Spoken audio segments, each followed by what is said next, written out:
Time for your Pitt preview here on the Locked On Syracuse podcast. We're going to dive into this matchup. Should be an easy win for Syracuse, but if we've learned anything, there's no easy wins, Tim. We'll tell you why it may not be an easy win for this Syracuse team, because some guys need to bounce back. Could this be the Buddy Boeheim bounce back spot? We'll tell you what you need to know about the Panthers as well, do the prop shop, and give you our picks coming up next.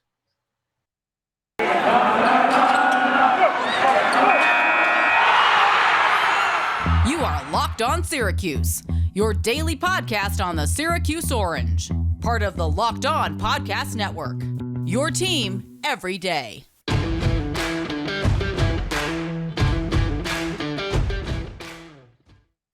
What's up and welcome in. This is the Locked On Syracuse podcast. Tyler, Aki, and Tim Leonard. Today's episode brought to you by Sonos. Experience the game like never before with Sonos Arc, the premium smart soundbar for TVs, movies, music, gaming, and more. Visit Sonos.com to learn more. We're free and available on all platforms, and we thank you for making us your first listen every single day, whether it be on Apple Podcasts, Spotify, or on YouTube. Be sure to subscribe to us on YouTube. We're always dropping some special stuff for you guys there as well.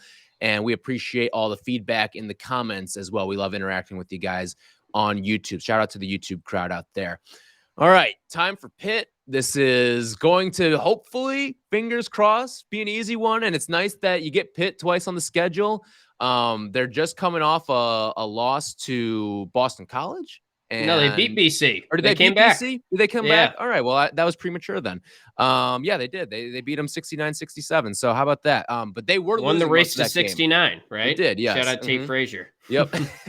But they were losing most of that game. BC was in command for most of that game, and that just kind of shows you where the bottom of the ACC is right now.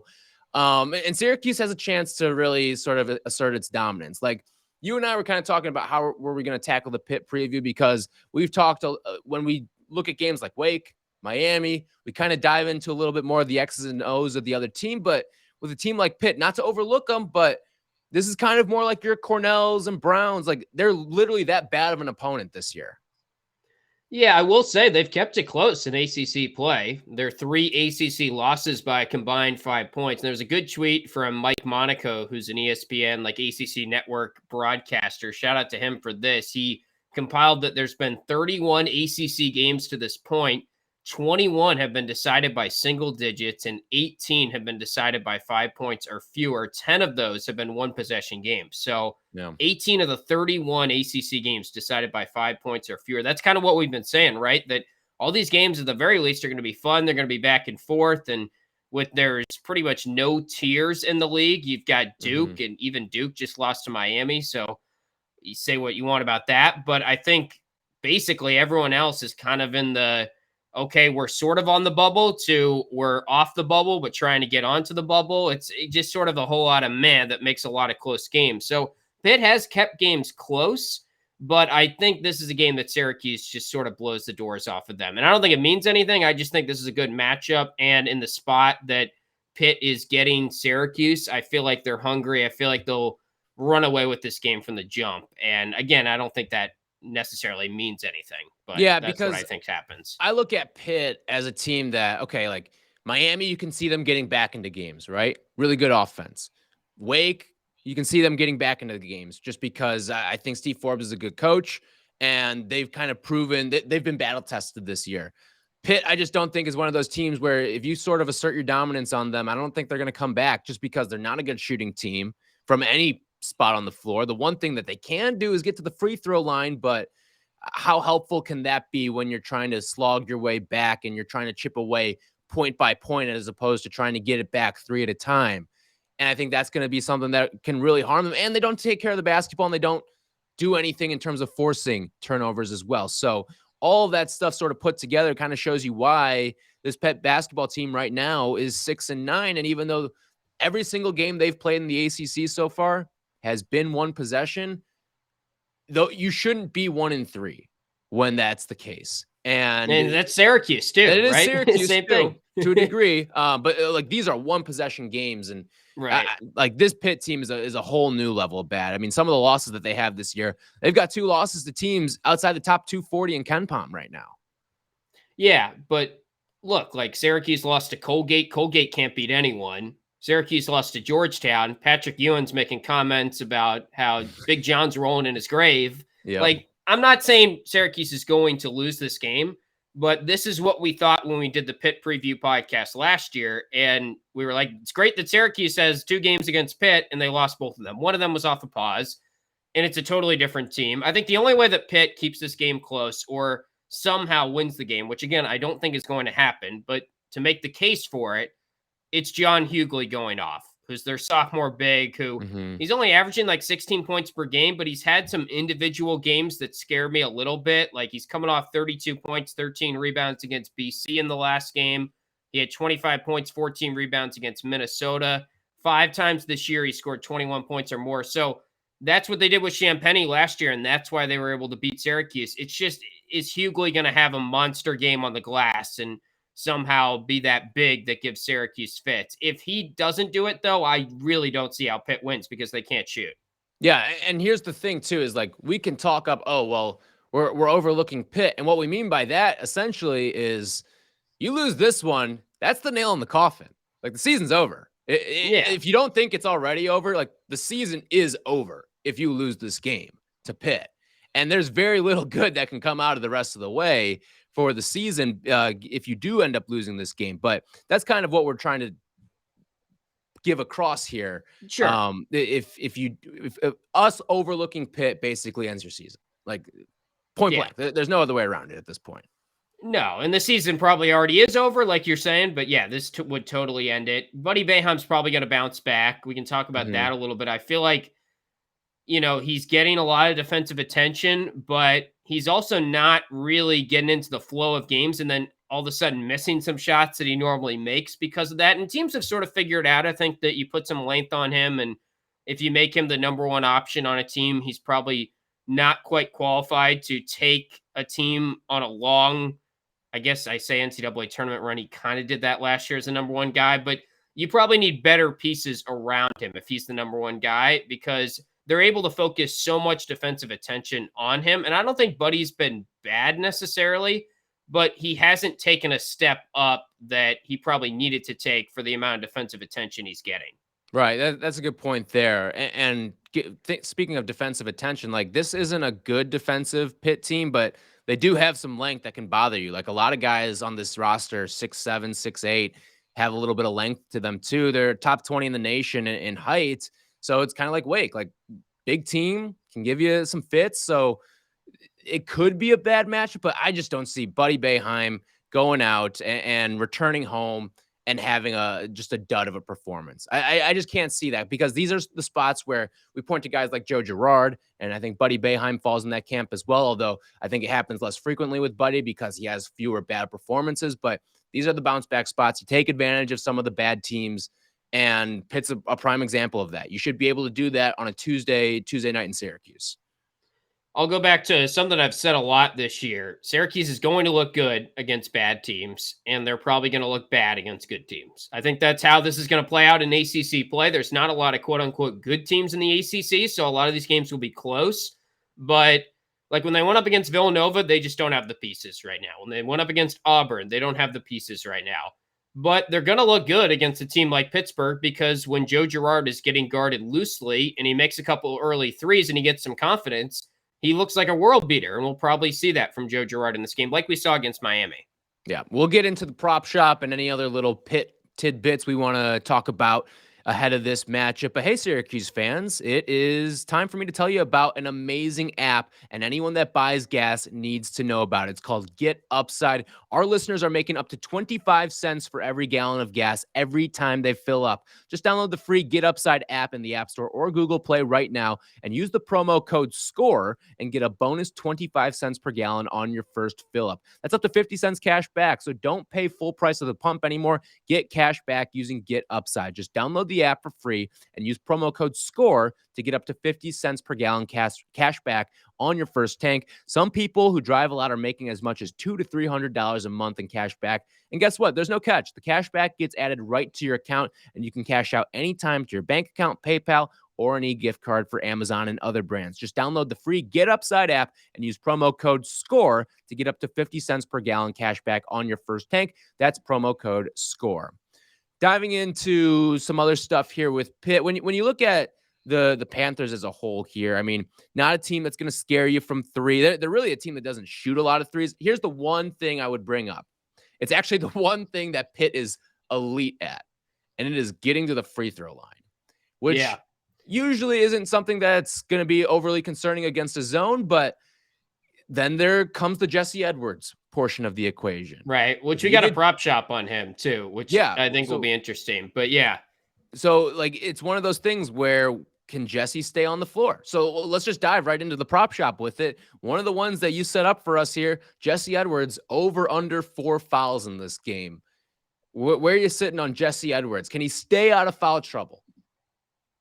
I mean, it might be a push at 4 fouls, but I think given that there's a decent shot here that Syracuse gets into sort of blowout cruise control mode, and we see maybe some garbage time for a Barama or a John Bull, I don't think that's going to happen every time in this scenario, but I feel like my mind leans towards this game is going to get into a blowout territory. So I'm going to take the under coming off a 5 foul game, but it's kind of sad that we have to set it at 4. Remember, we did this last year with Sidibe, and maybe it was 2 years ago, 4.5.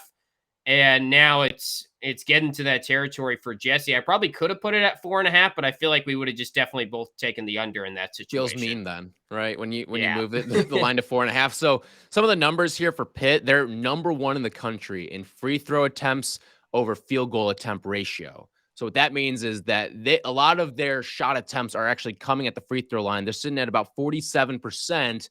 And for context here, the average in Division I is about 30%. So they're getting about 17% more of their opportunities from the free throw line as opposed to actually coming from the field. And when we set it at 4 here, like I think you got pretty sound logic. Like if I had to guess, it'll be a push, but could he not play the minutes for it? I don't know. Like Jim Boeheim probably wants to get him more offensive experience too. And I think another thing is he's seen the collapse too many times where we're not going to see him get sort of lackadaisical with the minutes. And he's seen the collapse against Pitt last year. Like he probably wants to stick it to Pitt and Jeff Capel because of the way that they sort of embarrassed him last season and made sure it was sort of an itchy and scratchy selection Sunday for Syracuse. So I'll go with the over here, but I'm more leaning on a push at this point with Jesse Edwards. Who's going to win the rebounding battle? Syracuse has actually done a pretty good job. Last 4 games, I believe they're 4-0 in the ACC in rebounding. Believe it or not. Who would have thought that? I mean, gosh. And it's come largely on the offensive end. Like they're getting a lot of offensive boards. What did they get? 15 against Wake Forest. I think they had 15 against Miami or one of the other ACC games too. So they're doing it on the offensive end. They're just not always cashing in on these second chance opportunities. But who wins the rebounding battle? Will it be Syracuse or Pitt? I gotta think they can't go to 5-0 in rebounding battle. Like, imagine if I told you that back in early December before the Florida State game. Hey, guess what? Because that was everyone's key to the season, right? And now it looks sort of silly that we thought that. And they're not winning the rebounding battles by a lot. Like overall, their rebounding still, it's still bad, but. I mean, they won 49-42 on the glass against a tall Wake team in the rebounding category. I'm going to take Pitt here. Hughley's a good rebounder, and they're actually a solid overall rebounding team. But if it's a blowout, maybe then Syracuse sort of does eke this one out again. And I do think there's something to be said that they're rebounding fine and they're still losing. Like I kind of had that as a point early on in the season that I'm more concerned about the turnover numbers and the rebounding because rebounding's always bad in the 2-3 zone. And we've had some good teams that have been bad at rebounding. And this team's actually probably been a little bit better than some of our good teams in rebounding, but that's not the huge issue. Yeah, I'm gonna go with you. I'm gonna take Pitt here to win the rebounding battle. And my logic here is if Syracuse wins this game, it's not going to be from second chance points, or if they get to a blowout, I'm saying. If Syracuse blows out Pitt in this game, it's not going to be because of second chance points. It's going to be because they're just lighting them up from 3. That's the way I see it. I don't think there's going to be a lot of opportunities for rebounds and offensive rebounds for the Syracuse team, just based on the defense that you see being played by this Pitt team. So I'm with you. I'm going to go with Pitt to win the rebounding battle here. And Pitt's a pretty good offensive rebounding team too, top 60 in the country. So overall, I think there could be some problems there on the Syracuse side of things for rebounding the basketball. Next up, Pitt Will they make over or under 6.5 threes in this game? Probably the lowest number I'll ever set for an opponent against a 2-3 zone, because these teams have just been chucking from three. But this is why I think Syracuse wins this game handedly, is because they hardly ever score from three. Pitt is averaging 4.5 threes per game. They're shooting 30.9% from three-point range, 272nd in the nation. I'll take the under. It's such a low number that I almost, despite all those points leaning in my favor, still feel like I should take the over, because they will probably jack up a good amount just because the zone beats you into that. But this is the core reason why I think Syracuse wins the game. I guess I said that against VCU, and VCU still managed to score. So, look, teams are still getting up threes, and even bad three-point shooting teams are having some success against the zone. But I just don't think Pitt has the shot makers that even they've had in recent teams that haven't been that good. Yeah, so looking at the numbers here, they've played 15 games so far. They've made 7 or more threes in just 4 of them. And 2 of the opponents were Jacksonville and UMBC. And by the way, when they make 7 or more threes, they're actually 1-3. So it may not be a good omen right. per se to be making all those threes. Not that their record when they make less than 7 threes is very good, but that's beside the point here. I will go over on 6.5. I'm just playing this from a pure number standpoint. Like, that's a very, very low number, and you're going to probably get plenty of opportunities. And if Syracuse does blow you out, you probably get a couple lackadaisical defensive efforts at the end that you can take advantage of. So I'll go with Pitt to go over that 6.5 number. All right, let's get into who will lead Syracuse in scoring. By the way, last week, I kind of brushed this aside, but we did not do very well. We each went 2-4. I did not hit on a single prop. I only hit on the spread and the total. By the way, how about us getting an overtime under?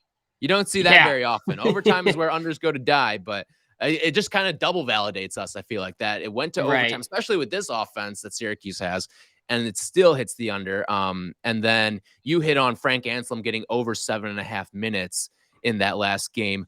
So who will lead Syracuse in scoring?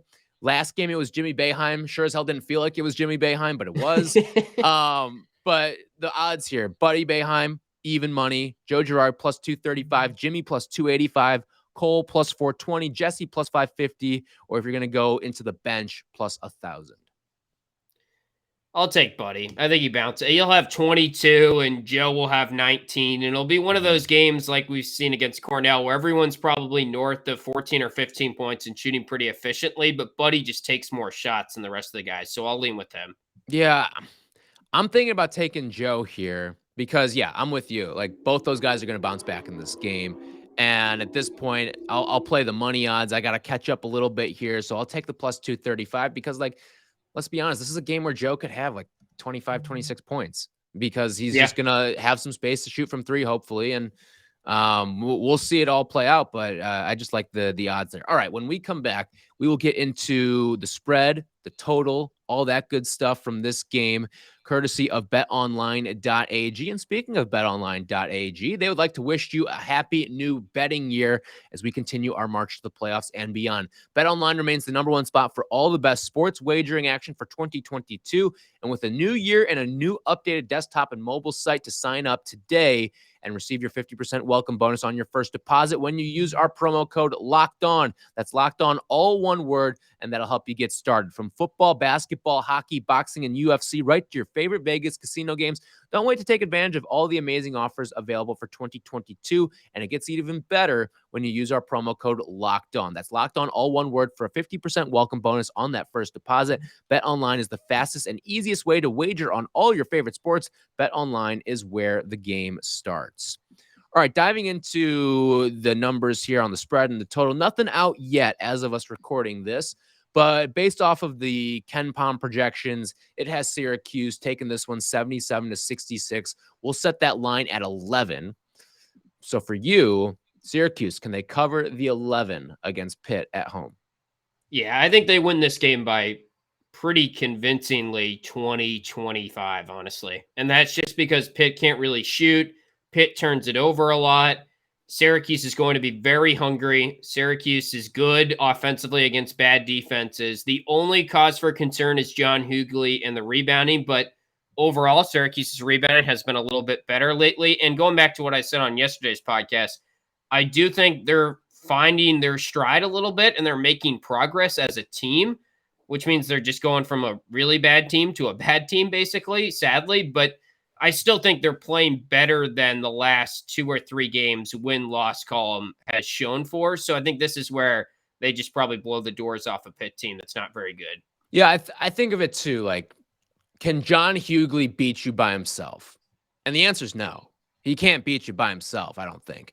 Now, we've seen in the past sometimes a big dude that, but he's not like Justin Champagny. He's a little bit different in that regard. Like Champagny can beat you on a lot of different levels there. So I'm with you.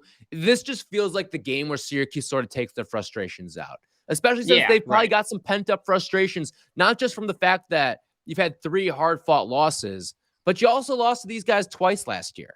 And I think that stuff matters. So 11 points is the KenPom projection. I'll say Syracuse, I won't say quite 20 just because some weird things can happen at the end of games, but like 17, 18. Yeah, I could certainly see that being the case here.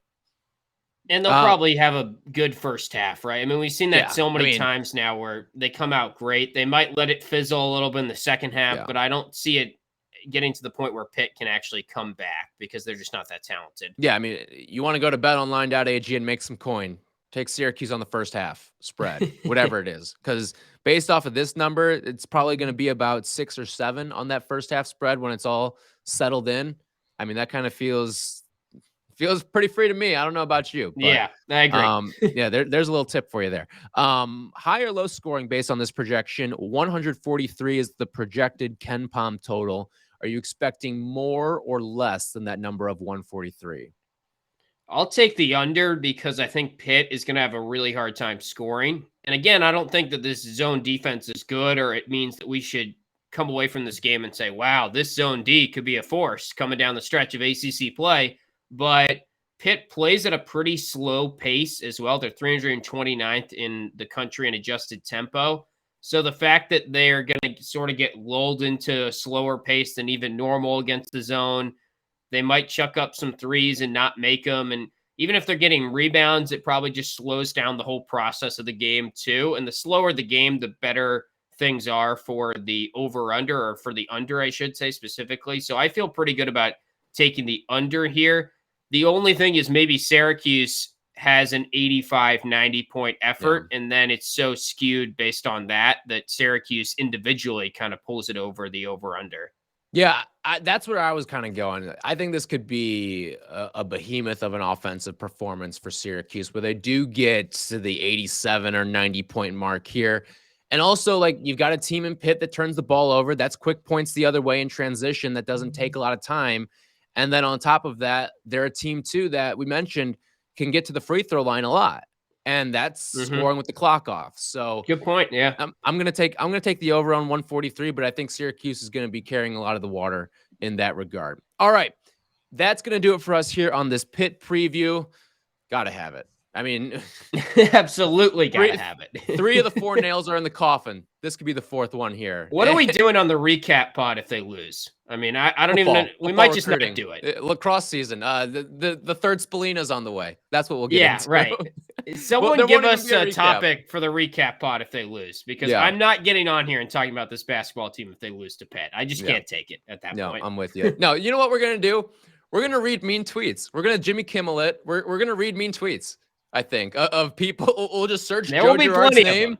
We'll search Buddy Boeheim's name. We'll search Jim Boeheim's name. We'll just do mean tweets. I like it. That's what we'll do. All right. This has been fun talking Pitt and Syracuse with you. We'll recap it. Hopefully we're not doing mean tweets on Wednesday, but we might be. So be on the lookout for all of that. Thank you for listening. Thank you for making us your first listen every single day. And we will talk to you guys on Wednesday.